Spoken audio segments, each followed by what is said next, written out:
Welcome to the Insurance Leaders Lab podcast, designed for insurance professionals and leaders seeking inspiration, bold ideas, and actionable strategies. Our guests are remarkable individuals from various insurance industry sectors, and our host, Nina Shepard, has been an insurance leader for over 3 decades. Together, we explore what it truly means to be a bold and impactful leader and find personal fulfillment in the ever-evolving insurance world. New episodes are released bi-weekly on Thursdays. Be sure to follow the podcast on your platform of choice to receive alerts when new episodes drop. Bold leaders, frank dialogue, actionable strategies. Welcome to the Insurance Leaders Lab.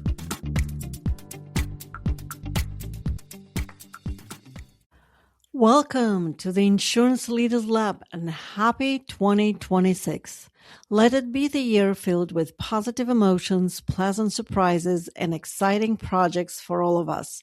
Well, the first week of 2026 is here, and if you haven't done your reflection and planning yet, I believe it's still a great time to do it. Most of you, like me, are in insurance industry, and you know how crazy busy the end of the year is for all of us. That's why it's still relevant for many to take a moment to reflect on 2025 and define how you want your 2026 look like. And if you have already done this work and are ready to move forward full speed, I respect your time and will ask for only 2 more minutes of your attention because I want to share a few recommendations from last year's guests as we are entering 26. 2 themes came up loud and clear. These are focus and technology transformation. Let's take number 1, focus. This theme is coming up again and again. Focus versus multitasking as its opposite. We used to think that multitasking is an essential skill for a leader. Let's check it out. Do you think you are good at it? And are you proud of yourself if you are good? Here is why you might want to reconsider.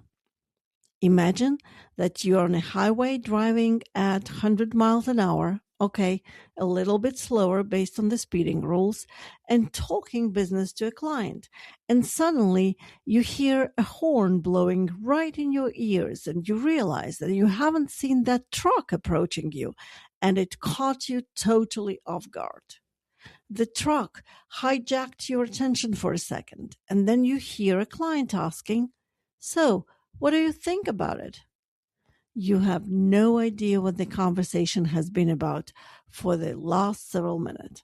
That's how multitasking works in real life. Neither driving nor a client conversation had 100% of your attention, and the quality of both suffered as a result. According to the famous researcher on focus, Mihaly Csikszentmihalyi, our nervous system can process about 110 bits of information per second.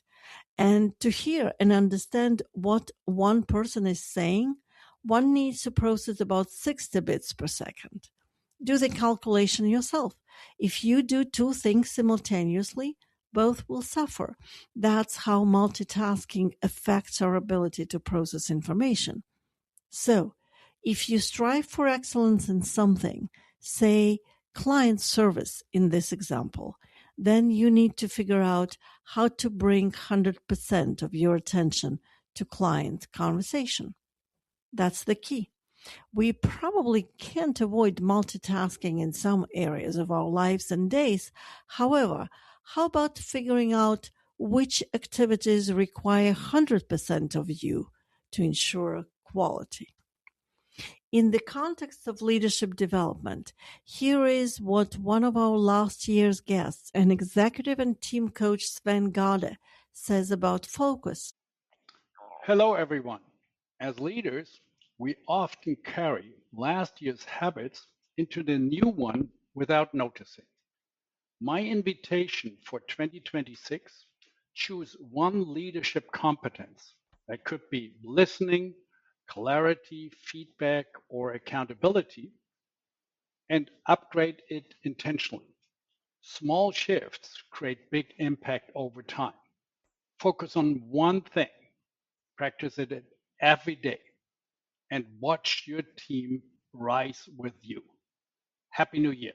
So, we agree that focus and the right approach to managing attention are critical in anything you do. Where to start? Here is a great idea. Dan Pink is a famous author and speaker known for his New York Times bestsellers on motivation and behavioral science, Drive and the Power of Regret. He suggests picking up one word for a year, one word that will guide your 2026 and help you stay focused on what's most important. Then align everything you do with this word, whether it's a skill you want to learn, a character feature you want to improve on, or a project you want to accomplish. Make sure it feels aligned with your main word for the year and then stick to it until it's done. Only then move to the next. To give you an example, my word for 2026 is consistency.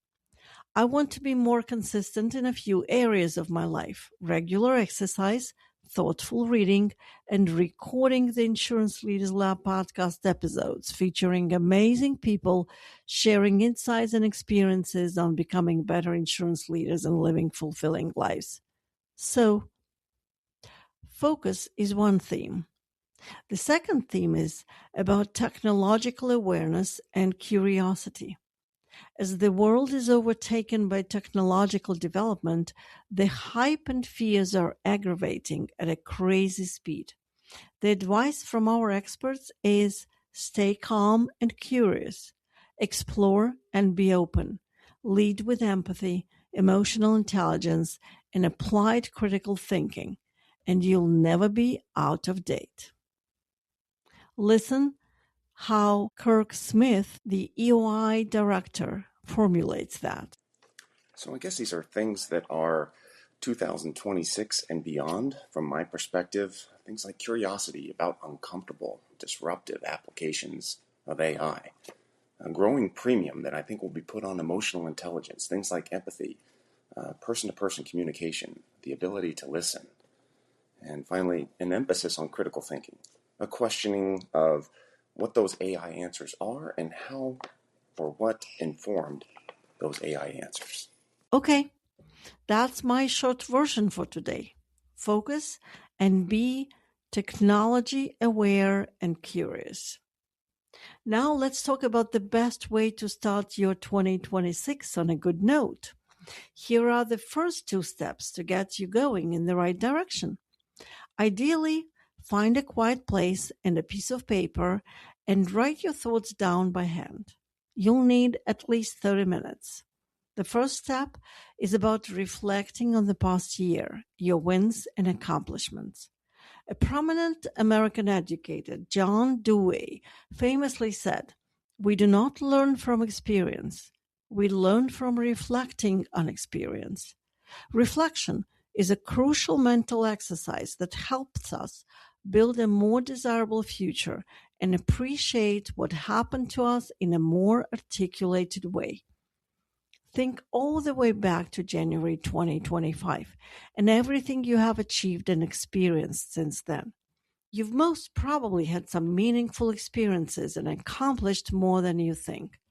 The reflection is your opportunity to see more clearly what these experiences were, what your lowest and highest points were, and what you learned from them. It is also your opportunity to celebrate accomplishments and appreciate those who helped you to get there. You will discover you accomplished more than you thought. It will help you end the year with a positive mindset and empower you to create even bigger wins in the year to come. Consider the question prompts and write down whatever thoughts or memories come to mind. This is your year-end review, so focus on what achievements and experiences are most meaningful to you. Once you're done, it's time to move to step 2. That is, thinking about your 2026. Based on your reflections, what do you want to stop doing? What do you want to continue doing? And what do you want to start doing? Define your needle movers. Think about a few things that, if addressed in 2026, would make a tremendous difference for you. As you think about those questions, let's talk for a minute about one simple strategy that could help you move forward more easily and with more clarity. Remember Alice's conversation with the Cheshire Cat? Would you tell me, please, which way I ought to go from here? That depends a good deal on where you want to get to. I don't much care where. Then it doesn't much matter which way you go. So here is my one simple strategy. It's called Outcome Frame Goal Setting Principles. As a leader of multiple teams and a coach, I've tried many different approaches to planning for the year. There are no ideal tools, but some work better than others. This one is my most proven approach to planning. If you want to achieve something, formulate it in the outcome frame. The goal has to be SMART, which stands for specific, measurable, attainable, relevant, and time-defined. It also has to be within your control, aligned with your values and your word for the year, and formulated positively. Or in other words, you need to clearly define what you want to achieve and not what you don't want. Let's take my goal of regular exercising as an example. I want to be doing more strength and stretch exercises so that by the end of the year, I feel stronger and weigh 20 pounds less. I'm willing to spend an average of 60 minutes a day on various physical exercises. In SMART, it will sound like this. Specific. From January 1st through December 31st, I will build a consistent routine of strength and mobility training so that I feel noticeably stronger and more flexible while also gradually losing 1 to 2 pounds each month. Measurable. In other words, how will I know that I did it? I will do Tai Chi exercises for 20 minutes each morning, at least 2 strength sessions a week, 45 minutes each, and walk or bike every day for at least 30 minutes. I will fast once a week and track my weight weekly to lose 20 pounds by December 31st. Attainable. It's in my control, within my current abilities, yet stretching. I've been doing all sorts of exercises my entire life, so this goal is achievable. It feels achievable, but I'm taking it to a new level of consistency and complexity. Relevant. This goal is aligned with my focus on being consistent and having more energy to do what's really important to me in life, like working on this podcast, traveling, and diving. Time-bound. By December 31st, 26, I will be 20 pounds lighter and will improve my benchmarks on weightlifting and flexibility by 20%. Here is the SMART version of my goal in one sentence. By December 31st, 2026, I will be 20 pounds lighter and 20% stronger and more flexible by consistently completing 20 minutes of Tai Chi every morning, 30 minutes of walking and biking daily, and 2 45-minute strength sessions weekly, plus 1 weekly fast and 1 weekly weight tracking, averaging altogether 60 minutes of exercise per day. Wow. That's what I call clarity. I hope you got the idea. Okay. I hope you found this solo episode helpful. I'm here if you need me. Wishing you an amazing reflection time. Bye for now.